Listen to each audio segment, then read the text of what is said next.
News Talk 1400 KFRU is proud to present the KFRU Heritage Series. It's a one-hour perspective on the events and the people whose lives have contributed to the heritage of Boone County. Listen each Sunday at 7 a.m. and 7 p.m. The KFRU Heritage Series. From News Talk 1400, KFRU. We always appreciate you listening to the Heritage Program on News Talk 1400 KFRU and appreciate our listeners giving us suggestions and feedback on the programs. I've received many interesting ideas, and this segment today with my guest, who I'll introduce in just a moment, is one that came from a message that I had left to me by Celestine Hayes, and she said I'd heard the Heritage Program and heard an episode, and I have a suggestion. And so through that suggestion, we're able to welcome as our guest this week, Clyde Ruffin. It's nice to have you in the studio. Thanks for being here. Thank you for inviting me. You are recognized in this community for several different roles, and we'll probably talk about many of those during this conversation. One is you are a professor at the University of Missouri in the theater department, correct, sir? You are correct. And then also as a pastor at Second Baptist Church. Again, right? Your voice is so distinct and familiar. Many people would know you from voice work that you have done, either as a performer or as a narrator. This is something else that they would know you from. So we might get to that. But I wanted to spend a few moments at the start of our time talking about your work in preserving the John William Blind Boone home, because you are working with a group doing that. That's right next to the church. Yes, it is. Tell us about what has been done there and some about the history of that particular home in part of Columbia. Well, the home was originally built in 1894, and John William Boone lived there until his death in 1927. His wife continued to live there until 1932. It is a small Victorian home with about 6 rooms upstairs and downstairs. It has an incredible curved staircase inside, and at the time was considered to be an extraordinary example of his financial success in the black community. When it was built, sat on the banks of the Flat Branch Creek, and so we can only imagine how impressive it must have looked in that location. How much history is there that is available in a written or a picture form of that house? Not very much. We have a couple of photographs of the interior. First 2 rooms on the first floor. A photograph of Boone sitting at an upright piano, playing in the front parlor. A picture of him in the second parlor playing on the famous Chickering piano. We have one photograph of the exterior of the house from the 4th Street side. Wow. Is that that piano you mentioned? Is Chickering piano? Is that the Chickering? Yes, it's housed at the Historical Society. I was going to ask you about that. The upright, interestingly enough, was still in the house. We believe there was an upright piano in the house that looked in every detail like the one in the photograph, and so we have that, and we are endeavoring to preserve it and restore it. It's in storage right now. Has it? What do you know about the area there? Many people who would see that house sitting there now, it seems like one house, one house in the middle of no other residences in that particular area there. How much do you know about how it was when he lived there? Not very much. I do know that the land in that area was all owned by a man by the name of John Lang Sr. And John Lang Sr., his son, John Lang Jr., became Blind Boone's manager. Blind Boone married their sister, Eugenia. And in fact, the land that Second Baptist is built on was donated by John Lang Sr. And so we have one of our major stained glass windows still has his name inscribed on the window. So all of that area in the downtown area from Cherry to Walnut, 4th to 5th Street, all of that was originally land owned by John Lang. There was a livery stable across the street on the other side of the Flat Branch that was owned by Judge John Stewart. There were businesses in some of those areas, but to my knowledge, if there were other residences, they would have been across Walnut. Interesting. That would have been north then. Yes, north of that, Walnut. just a little bit. So Flat Branch Creek used to run, because now I don't think of Flat Branch being anywhere except go a little bit south, cross Broadway, and then you get down to Flat Branch Park. 4th Street was Flat Branch Creek. Yeah. And it was filled in during the at one point, and the only part that remains is what you see down there in that area. It's amazing to think of that as a house that used to be creekside. Yes. It would have been quite a spectacular thing then. Yeah, it's a quite beautiful location. The Clyde Ruffin is our guest on the Heritage Show, and we're talking with his work as he's working with many people to try to preserve that home. What's the importance of that from your point of view as someone who looks at it from many different perspectives of the importance of the John William Boone home being preserved? Well, one of the most important things about Blind Boone was that he was a philanthropist and a favorite son of the city of Columbia who gave lots of money to many worthy causes, including what was originally Christian College to help complete the chapel. He supported the Little Bonfim Church. He gave donations to help complete Second Baptist. And he was a very generous man in the community. He gave free concerts. He was very connected with the children in the community. So he was really just quite an extraordinary role model of an involved and engaged citizen who brought his success back to the city to enhance the experience of living here. But perhaps what's most important about him is that John Boone was not only African American, but also, as you know, blind. His eyes were removed when he was 6 months old because of yellow fever, and so he overcame the barriers of race, disability, and poverty because his mother was a contraband slave.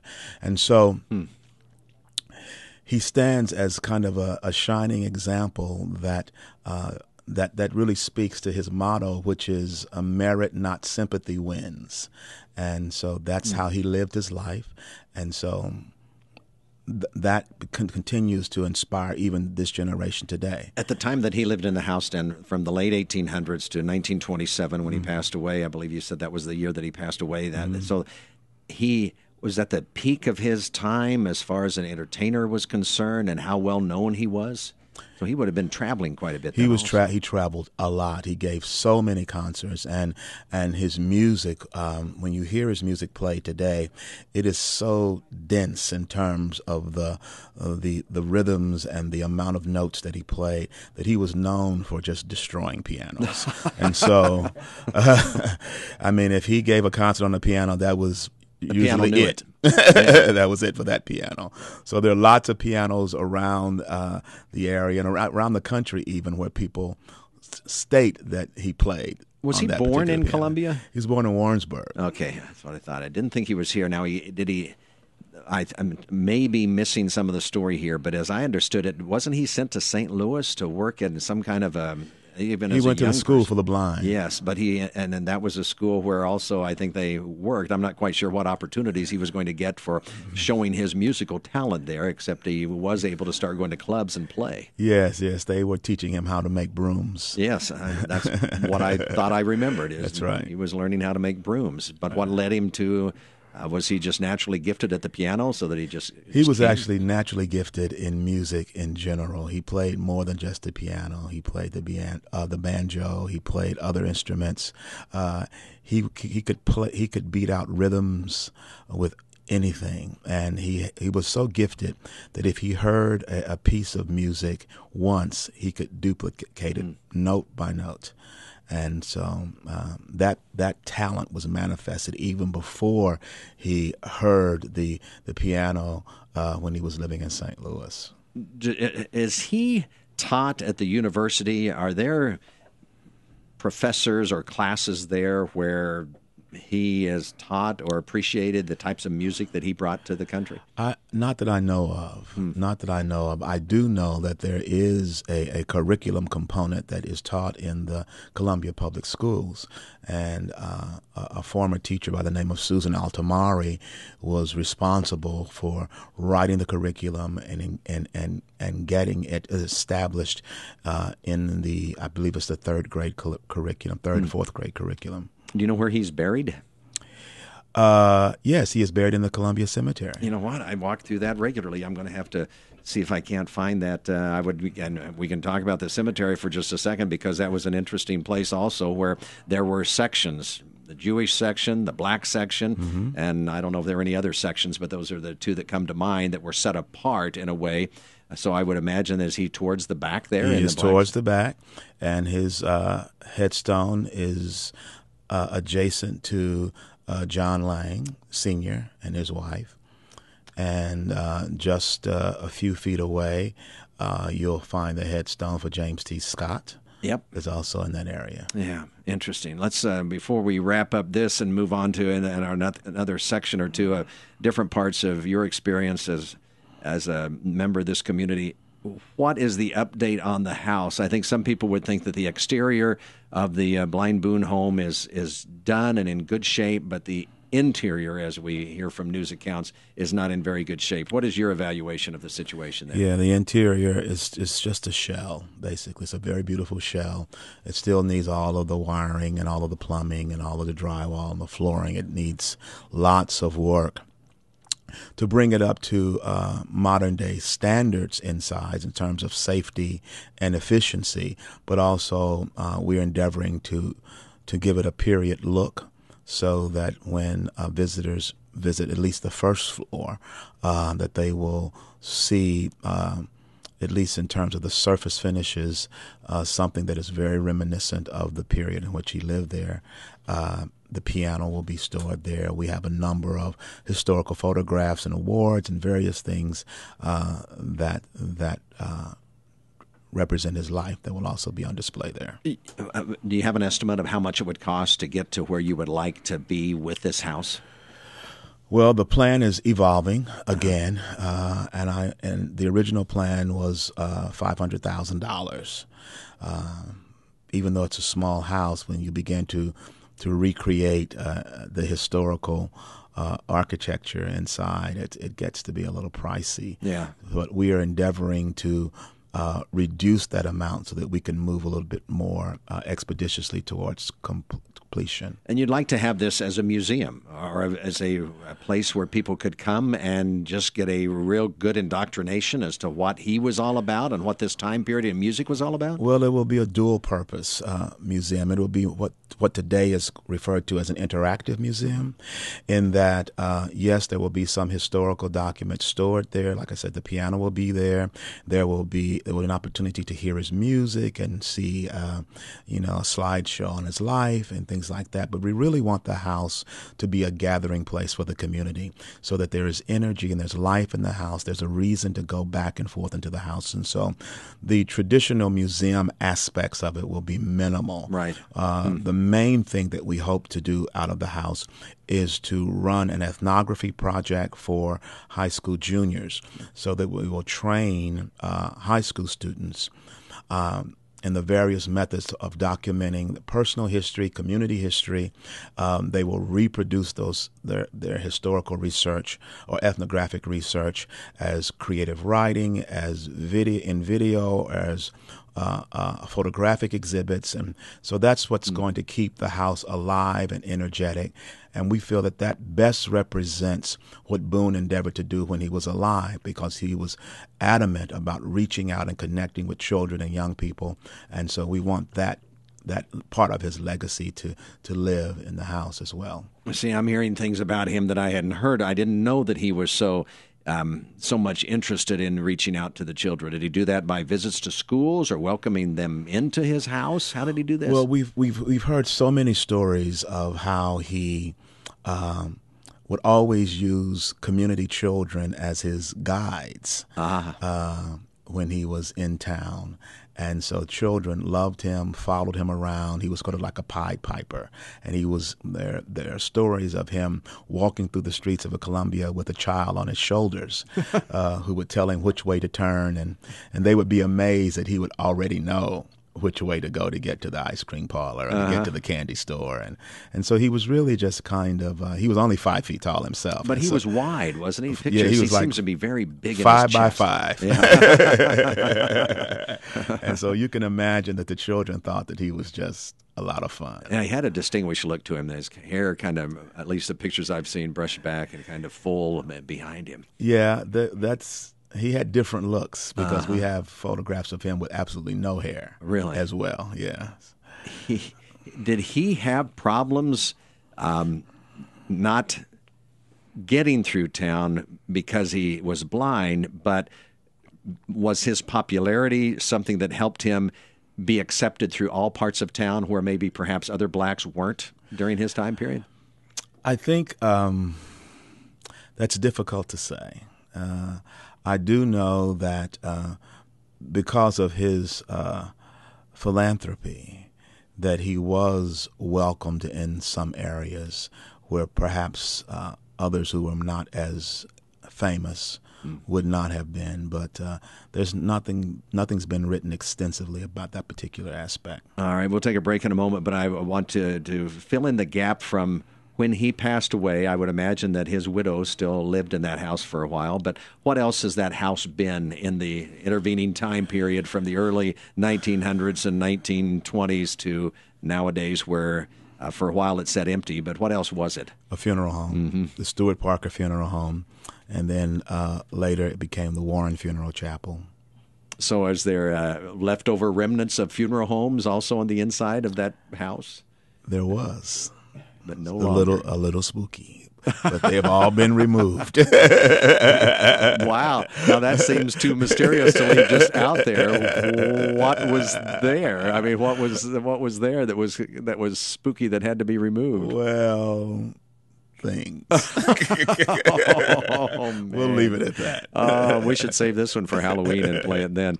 Well, if people would like to be able to contribute or support in any way, do you have anything that people would do as far as the Blind Boone Home is concerned? Well, you can contribute online. We do have a website, blindboonehome.com. You can also call the Convention and Visitors Bureau because we work under their leadership as well. All right, so blindboonehome.com or Convention and Visitors Bureau for more information about the work on that home. And we'll come back and talk more on our Heritage Show. Clyde Ruffin is our guest. This is News Talk 1400 KFRU. This is the KFRU Heritage Series. More coming up on News Talk 1400 KFRU. This is the KFRU Heritage Series. We're visiting with Clyde Ruffin. You know him from his work in the theater department at the University of Missouri.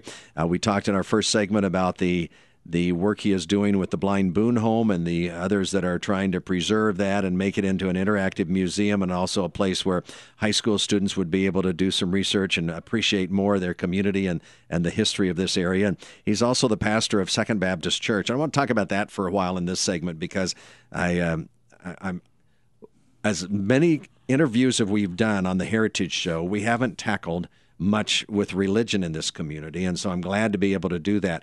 Before we started the interview, you were telling me about the origins of Second Baptist Church. Let's start with that. Start the listeners at the point where you told me that the Second Baptist Church members came from the First Baptist Church, and let's explore that for just a moment. So what is that? Yes, I think according to a dissertation that was written on the history of First Baptist, it appears that the names that appear in our history as the founding members of our church, some of those names are also mentioned in the history of First Baptist.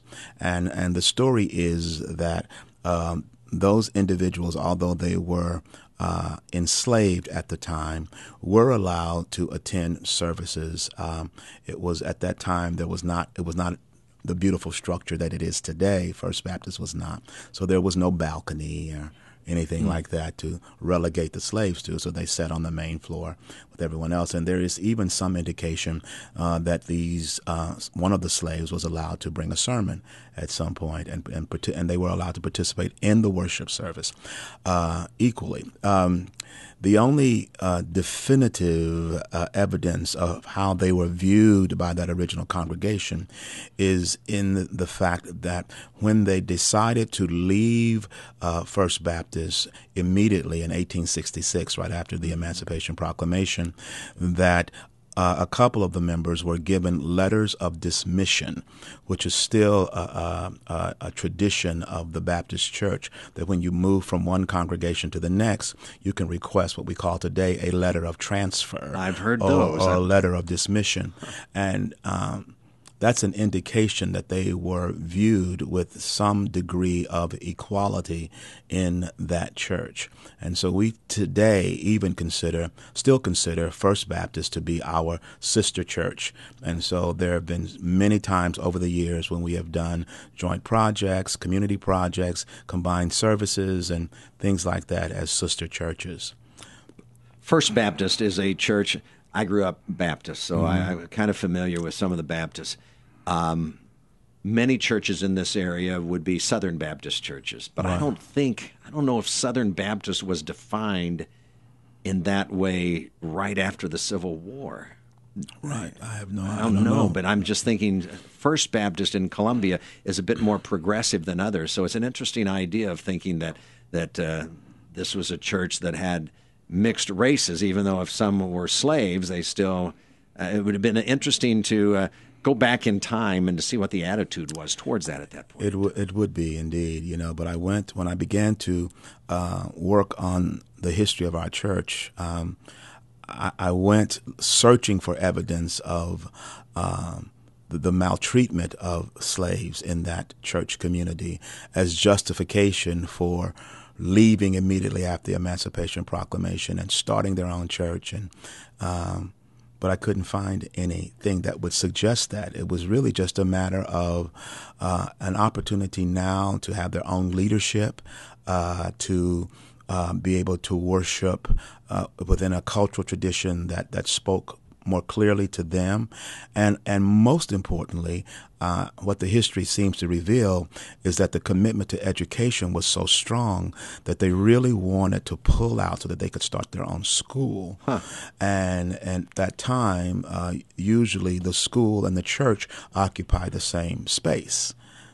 So by starting a church community, it also gave them an opportunity to build a community school for the young children. So even though the Emancipation Proclamation had freed the slaves, it hadn't meant that they were going to be welcomed into schools along with the whites. I mean, obviously we know that it took another 75, almost 100 years, and probably even 100 years to get to that point. But it still is interesting to think of. So from your research on the history of the church is that the ex-slave said, we would like to start our own church, rather than the slave owners who now were no longer slave owners saying might be best for you to explore your own church at this time. Right, and it wasn't just, I think an interesting little side note is that those who started the first church after the Emancipation Proclamation were a mixed group of free people of color and former slaves, because John Lang, who was a part of that group and allowed them to meet in his home at the beginning, was a free man of color who had migrated here from Louisiana. And so there were free people, businessmen, merchants in the community at that time who were also a part of that first church. And the first church, of course, was not Second Baptist. It was called the African Union Church, interestingly enough. Really? African Union Church? What was the significance of union? Well, meaning the Confederacy and Union? No. I think what's most significant is the term African. Because you have the African Methodist Episcopal Church, you have the African Free School in New York, and so this was a period in which there was no shame in reconnecting with one's African origins or roots. And the union aspect of the title, I believe, was that it was not denominationally based at that time. So it was just a matter of bringing together a faith community that celebrated their African heritage, which is really kind of radical when you begin to think about it at that particular period in history. Were there other black churches in Columbia that you have found out at that point in time? No. As a matter of fact, the African Union Church did not last very long, but it split. And that's how the other black churches came into being. So some became Baptists, some became Methodists, some became Disciples of Christ.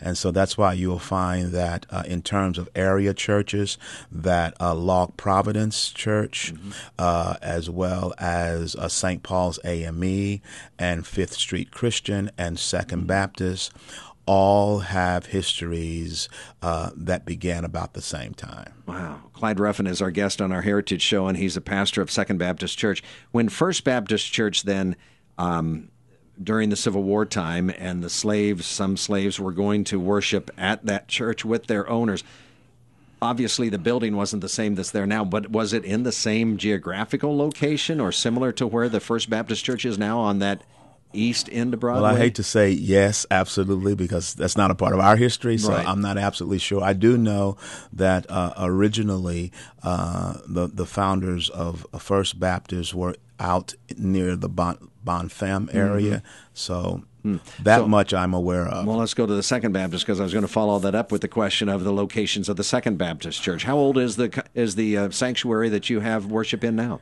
It's very comparable to the age of the Blind Boone home. It's 1894. So 93. That would have been not quite 25 to 30 years after the ex-slaves left and said, we'll start our own church. Did they start it in that same area there? Oh, no. They actually started it. They met for quite a while in the home of John Lang. And one of Lang's daughters married a young teacher by the name of Cummins. And so John Lang actually helped to build a small schoolhouse called Cummins Academy in honor of his son-in-law. And the community supported him and placed him there as teacher. And so for a year or two or so, they met in the Cummins Academy. Which would go back to what you said of combining church with school. Yes. And Where was that located? It was, Stumper, huh?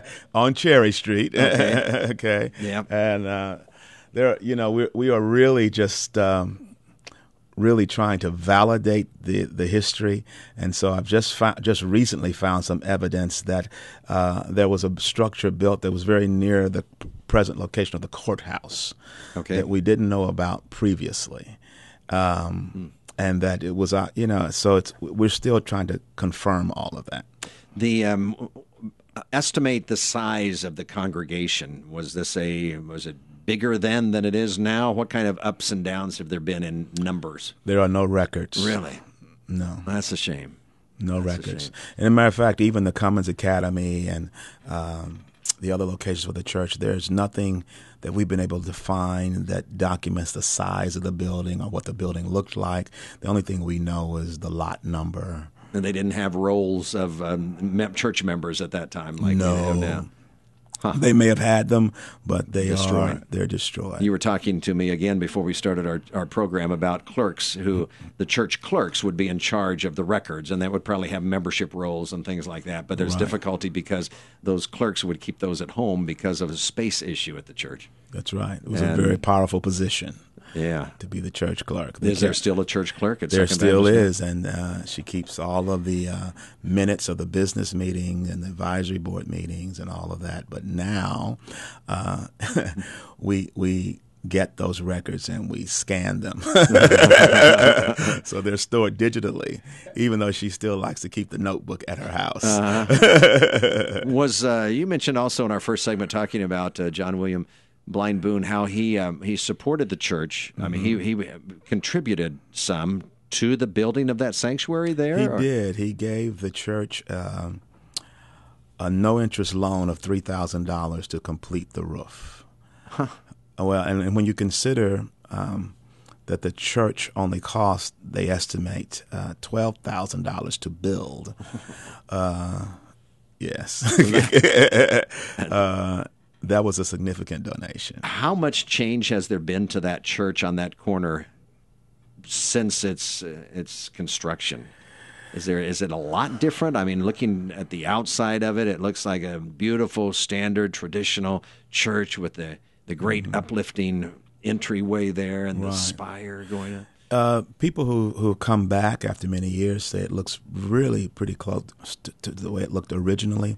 The major differences have to do with removing the asbestos tiles and carpeting, and we've expanded the choir stand at one point in the 70s and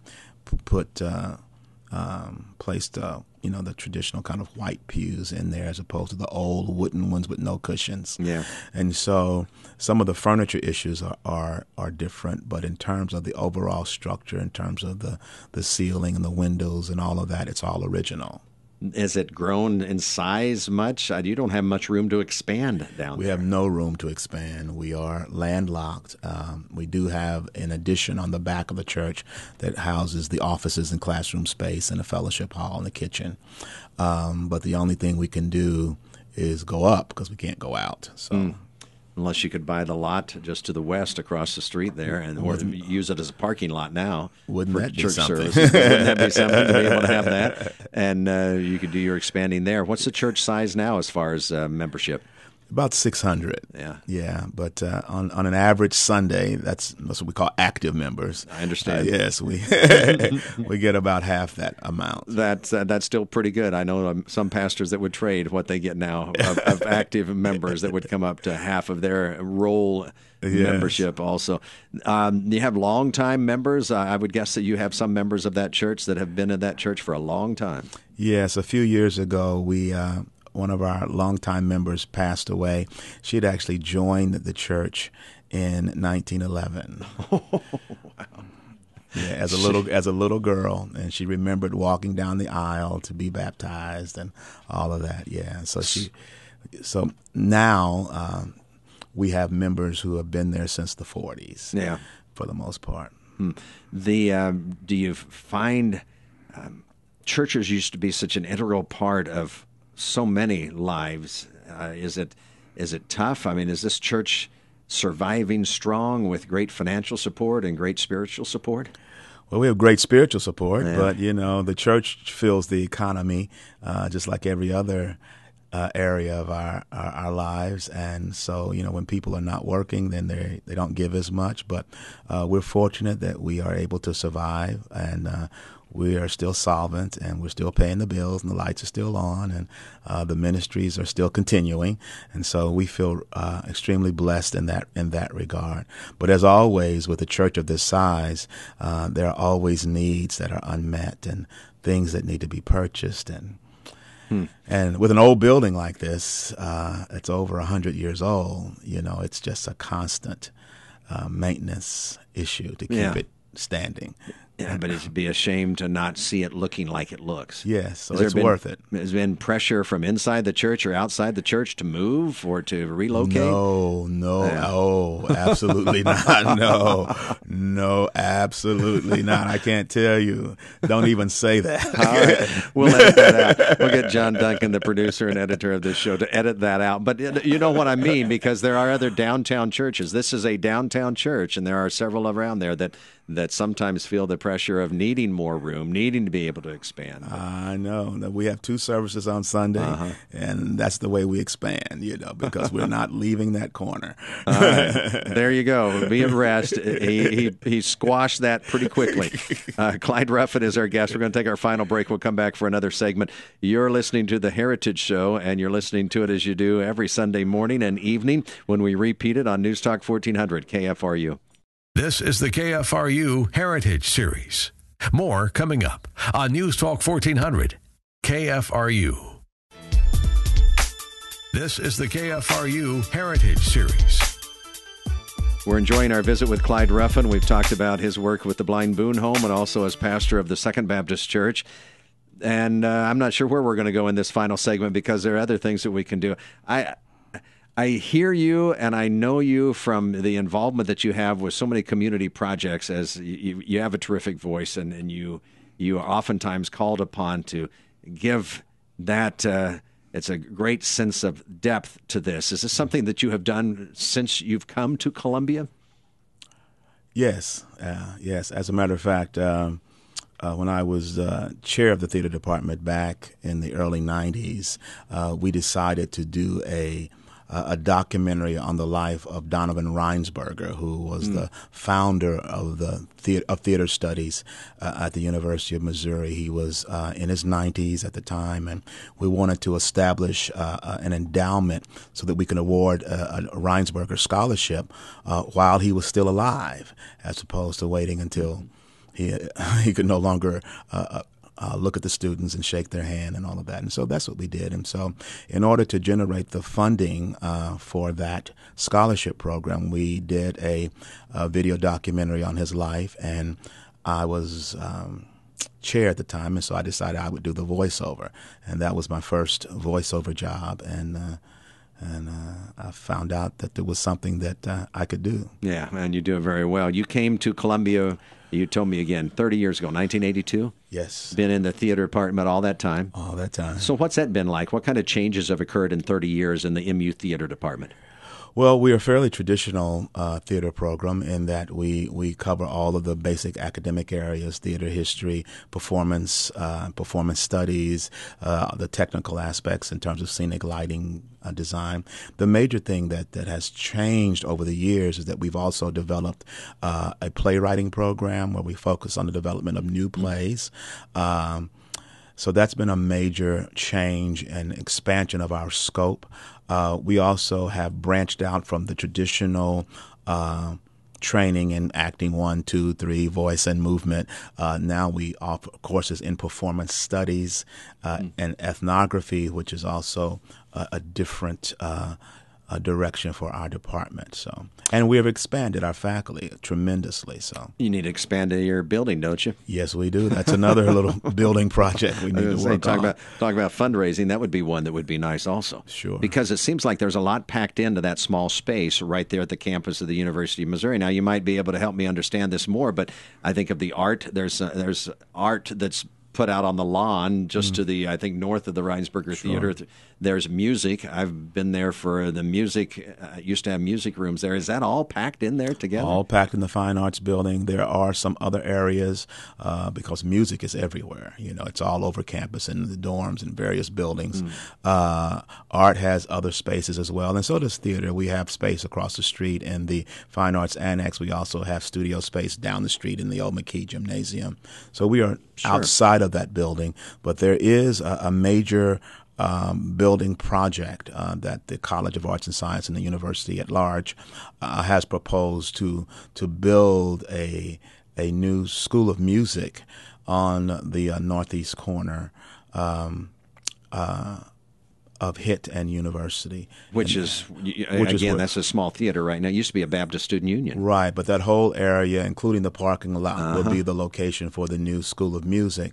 And then what will happen is there will be a major renovation of the Fine Arts Building that will bump the art department all the way out to the sidewalk and expand the theater department into the old space that was once housed the music department. So that will it's a fabulous plan. That again is just waiting on a fabulous donor. A fabulous donor.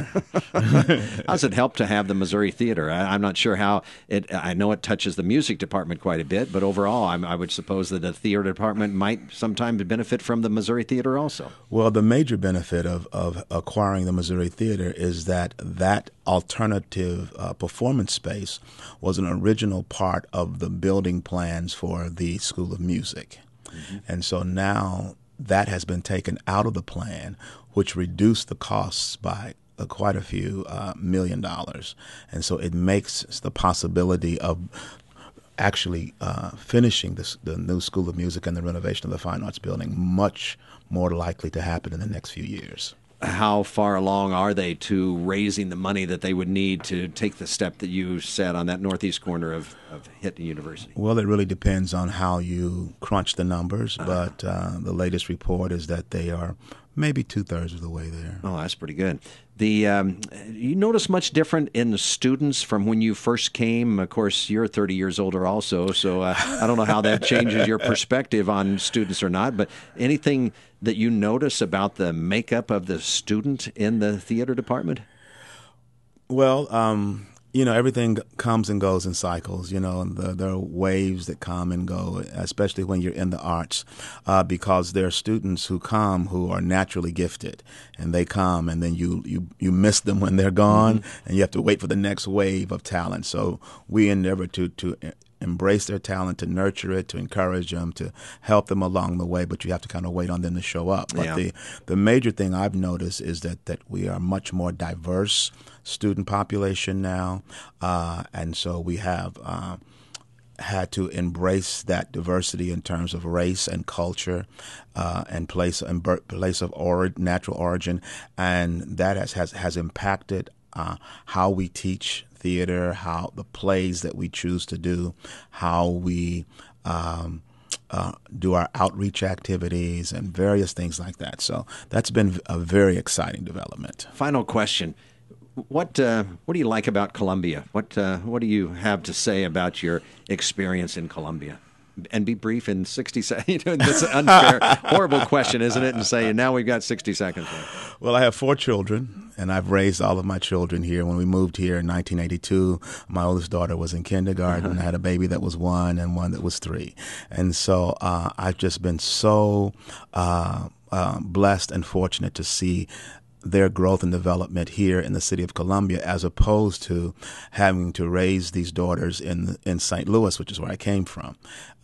They have all become extremely successful, talented young women who have a sense of confidence, and I attribute that to the educational experience that they had growing up here. And so that's the most important thing that I appreciate about Columbia. Well, we appreciate your time to talk to us on our Heritage Show. Thank you very much for doing that, and also just appreciate the way that you've contributed in so many different ways and roles in this community. I think it's a much better community for your involvement in it. Thank you very much. Wow, thank you. Clyde Ruffin has been our guest. That's the Heritage Program, and we'll be back again next week with another guest and another look at that guest and the history and perspective that he or she can bring to our program and our understanding of community in Boone County and Columbia. This has been the Heritage Show on News Talk 1400 KFRU. You've been listening to the KFRU Heritage Series, celebrating our history and heritage of Columbia and Boone County. Listen each Sunday at 7 a.m. and 7 p.m. The KFRU Heritage Series. From News